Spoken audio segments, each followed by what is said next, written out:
Hi, my name is Lorraine Watry and welcome to my studio. I am a watercolor artist and I've worked with watercolor for 26 years now, and I thought I would start a new series of videos where I go over different tips, tricks, and techniques for working with watercolor. And hopefully these short videos will help you in your journey, and if you have a question or a technique that you would like to see, please comment below and I will try to accommodate that in a future video. Hi, today's tip and trick video is going to go over 6 things that I use a spray bottle for. I had a viewer a while ago ask if I would put that on my list of videos, and so I am going to discuss 6 things that I use the spray bottle for. And first of all, I wanted to discuss the difference in a couple versions of a spray bottle. So a lot of spray bottles that I see will be this kind of spray bottle, and these are spray bottles that you can just pick up in a grocery store or something like that, and it is basically a fine mist that comes out of all of these, and they are slightly different depending on the brand. They don't all spray exactly the same, but that is one kind. And then the other kind is a spray bottle that has an adjustable tip to it. And this kind I use a lot. The other kind I will use only every now and then. And some of the techniques really work best with this kind of spray bottle, not necessarily the overall misting spray bottle. And then my first, I guess it would be tip on how I use a spray bottle. I'm going to switch my view to my palette. And this may seem pretty basic, but when I go to wet my palette, if I am wetting more than just one color or a couple colors, I might actually take the spray bottle and just bring it in and wet the colors down. Now, I find with using mostly Daniel Smith colors on my palette that I don't need to do that. Most of the time, I can just get my brush into the water and then bring it down and pull the pigment out, and it will basically wake up right away. So even if I haven't used this color for a while or I haven't used my palette for a while, just getting some water on there can really quickly pull pigment out, and I can work from there. So I don't have to wet the Daniel Smith colors in advance like I used to with a lot of the other brands.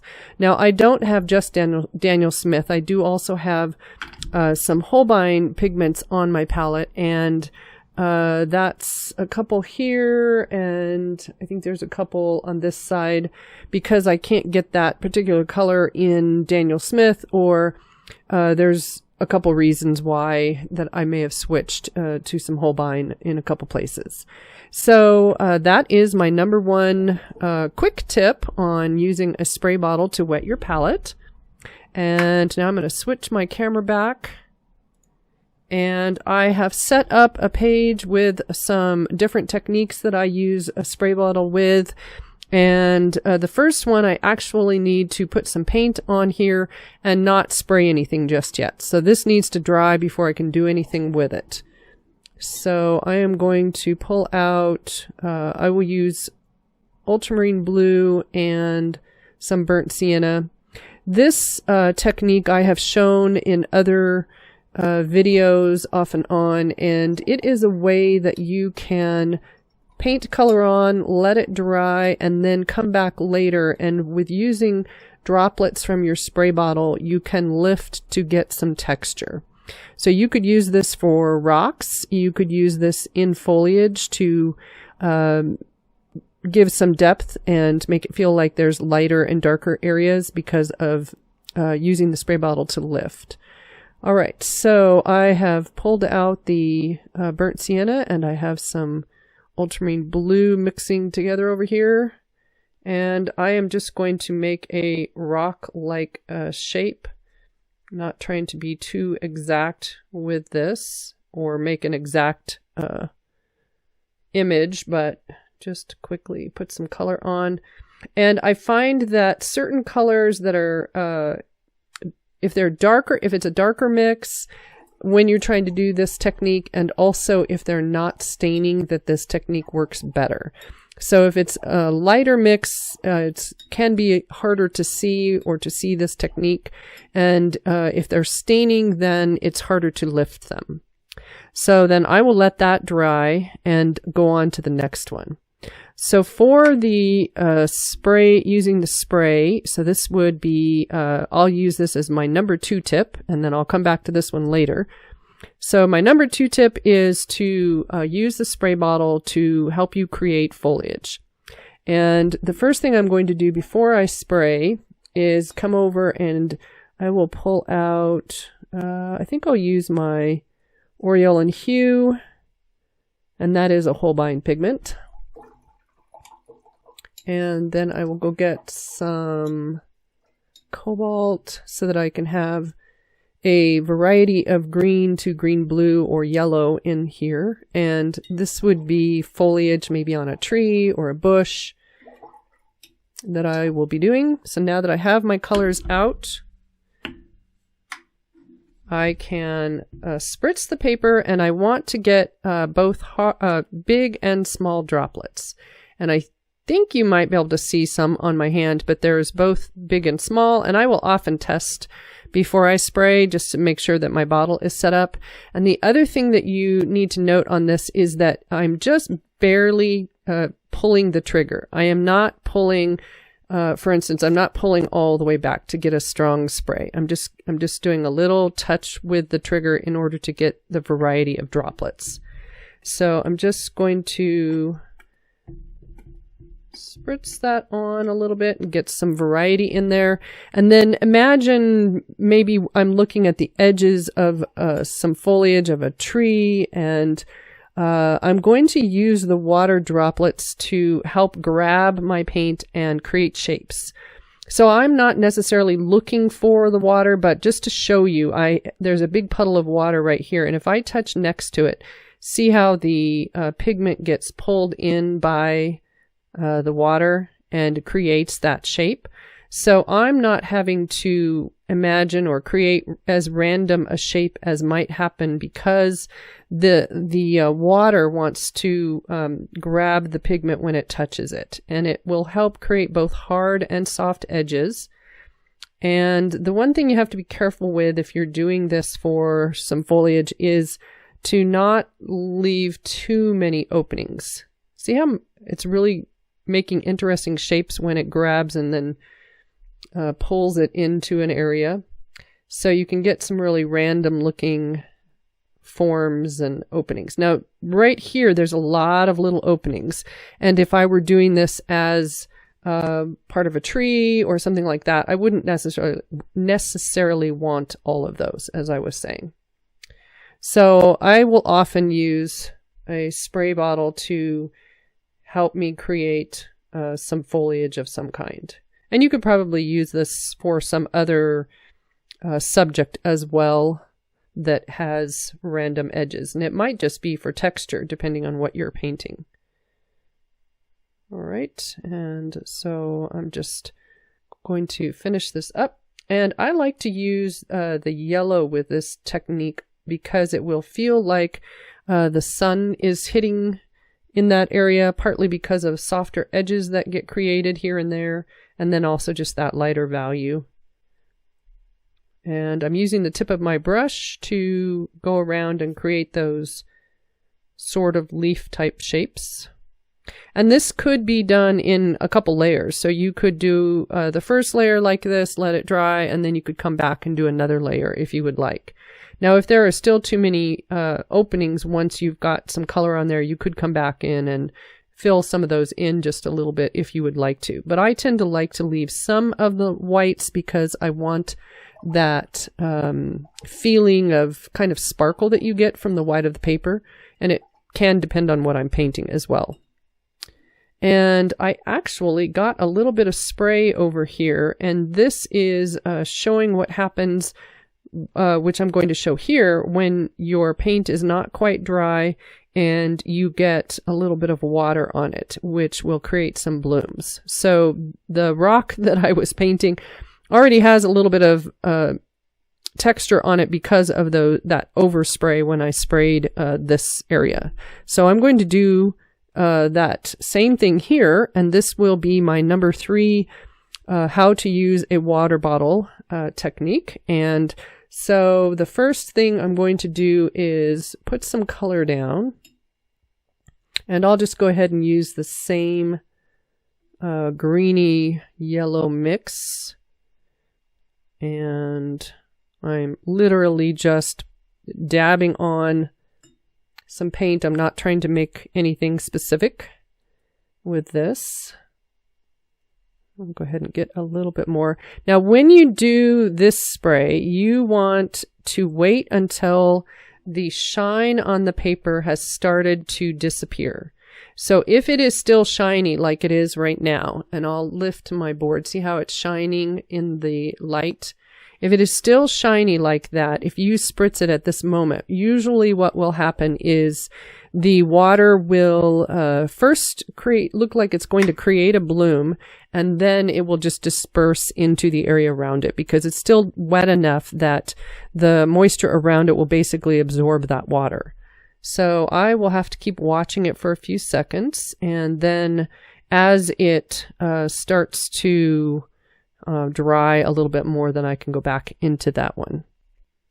So I wanted to show you real quick that I may have to spray a part of this, because this section right here, if I hold my board up, I think you're able to see that this is lost the shine down in here, and this is still shiny on the upper section.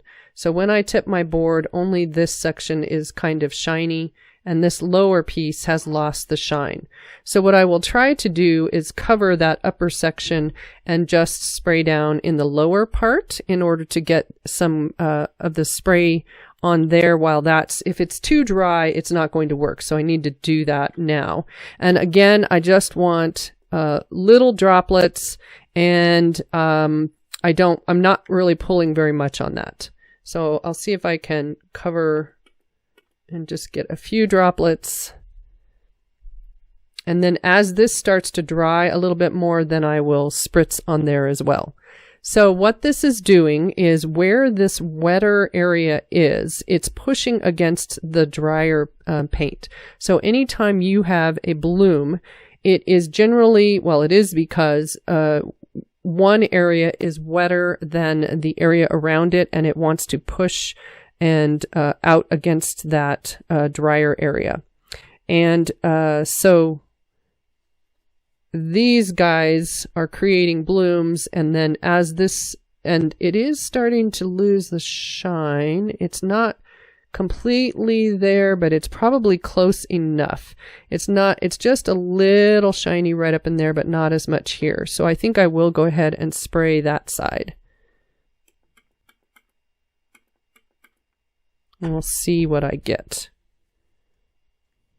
So there are techniques that using those little blooms in backgrounds and things like that for texture can really create a fun texture and give it interest. And I have used that in the backgrounds of some paintings, and really like using blooms in a controlled manner to get some texture in the background. Now this one is definitely a bigger bloom, a bigger droplet of water fell there, and these guys are not as controlled or formed because this was probably still wet enough up here, and maybe I got a little bigger areas so that it really spread out and moved together. So really what I want to try to get, and it's probably a little hard to see, but some of these smaller areas where you get a little more controlled. Now you don't have to use a spray bottle to drip water on like that, but that is one way that you can do that. So that would be my number 3 tip. And it's not quite dry, so I think what I will do is go ahead and do this one, and then I'll go back to that one. So my 4th tip is you can use a spray bottle to keep an area wet. And so there are times where I will be doing a painting, and I'll just do a quick This is not going to make any sense. They're just going to be shapes. And so if I wanted to paint a background, maybe these are tree branches. So I want all of these shapes to have soft edges. And in order to do that, I wet the paper first, and then I will go into my blue and start there because I want the lightest color on first. And normally I would not draw this dark. And then as I'm putting this on, get all the blue on. Maybe there's some blue in here, even though I didn't draw that shape there. I'm really doing this on the fly, so bear with me. It's more the idea than what I'm actually painting, because this makes no sense. All right, so I get that blue on there, and then I'm getting ready. I've almost got all my color out, and I realize that my paper has started to dry. Now, it really hasn't over here. It's still damp. But I could come in with a spray bottle with water in it, and this is the misting type of spray bottle. Now, this, like I said, is not something that I do, but this is something that I've seen others do, and so I would definitely look up this technique and see if there's more information that would be beneficial. So I'm going to just cover this one because I don't want to get water over there. And you can spritz your paper to keep it damp, and it can leave little tiny blooms at first, but as long as your paper is somewhat wet, it will slowly kind of blend back together. So then that gives me time that if my paper had started to dry without actually brushing the color, I can come back and start to fill in these other shapes. And it gives me time to keep the paper wet and keep painting. So this would be something if you like to work wet and wet, or you have a background maybe that you want to do that has this kind of blurry feeling to it, having a spray bottle that you can use to give you more time might be a good idea, so that I know when I'm doing a bigger painting that sometimes by the time I get down to the bottom area, this has started to dry. So possibly using a spray bottle would be a way to keep that area wet longer. And so that would be my number 4 tip. And then this, because it's slightly damp still, I'm going to go ahead and pause and blow it dry, and then I will be right back and I will show you the technique for that one. I have dried the rock area, and so this one is the one that I will show you how to do for number 5. And for this, I will need my spray bottle that I can control the opening and the spray that comes out. And again, I want the small droplets and the big droplets. And I am going to, I think I'll slide this over just a little bit so it's more in the middle. And then I'm going to spritz the water on there and get some droplets. And I'll see if I can lift this so you can see that there are droplets on there. And then I need to count to about 30 seconds. So I will pause. I'll be right back. So I have counted to 30, and I wanted to explain right quick that what the droplets are doing is basically waking up the surface of that paint, getting it slightly wet, and then I'm going to take my towel and press and twist. And when you do that, it will lift those areas where the paint has kind of been woken up by the moisture that was dropped on there. And you do have to give it some pressure so that you do get some color onto your towel. And sometimes it works better for me than others. So if it doesn't work well for you the first time, then I would either try some other pigments or just try the technique again. And about 30 seconds seems to work well for counting. And again, you want to use non-staining generally pigments in order to have them lift well. And even when I lift it, it doesn't lift it back to the white of the paper, but it does give it an interesting texture. So that might be part of a texture on rock, or it could be something where I had let some foliage color that I had placed on there dry, and then I could spritz and try to lift. And also, as I mentioned the first time, that it does work better with colors that are darker. You see it better. So I have one more, and my number 6 is on the back of this board, so I'm going to pause and take my paper off the front side, and then I'll rotate my board so I can show you number 6. So this is the 6th thing that you can do with a spray bottle, and I already have some color on the paper, so I did a swatch of just kind of varied color on here, and then I did do a spritz with my spray bottle on this side so that you could see the texture, because depending on how it sprays out, it doesn't always, this actually sprayed on there pretty good, so I decided to use it. And so I'm going to actually tip my board up just to make this a little easier to spray. This spray bottle is one of the misting types, and I've had, I believe this is either phthalo blue, or it could be peacock paint in here for quite a while now, and there's even a little bit of dry pigment at the bottom. So if you mix up some paint and put water and your pigment in the bottle, then you can spray it. And so depending on your bottle, this one either is a little dry, or maybe the mechanism in there is just a little stiffer. It doesn't spray out as smoothly as some of the other bottles that I have. But I will do a quick, if I can get it started, spritz. It like builds up and then it really pushes. So you can spray watercolor and use a mister to do that. And you can get droplets depending on the bottle and what it does. And then if I want to, I could spray it over an area that I've already painted to give it some texture.